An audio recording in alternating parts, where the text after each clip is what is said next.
আমরা এখন এক গহীন জঙ্গলে প্রবেশ করছি। এটা আমাজন জঙ্গলের চেয়ে কোনো অংশে কম নয়। দেখেন যে কেউ ওটাকে সাপ মনে করবে।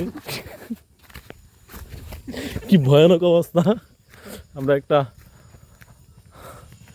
গহীন জঙ্গলে আছি, দেখতে পাচ্ছেন। যারা সান্ডা খুঁজতেছেন এই এলাকায় যোগাযোগ করতে পারেন। মন দিয়ে খুঁজলে অবশ্যই সান্ডা পেয়ে যাবেন। আপনাদেরকে আমি দেখিয়ে দিচ্ছি, এই যে ফুলগুলো সান্ডা খুবই পছন্দ করে।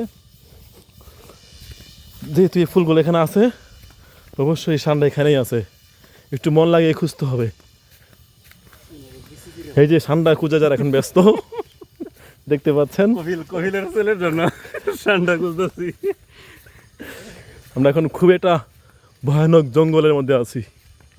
সবাই দোয়া করবেন যেন আমরা এই জঙ্গল থেকে সহি সালামতে বের হয়ে যেতে পারি। সান্ডা পাই বা না পাই, দুঃখ নাই।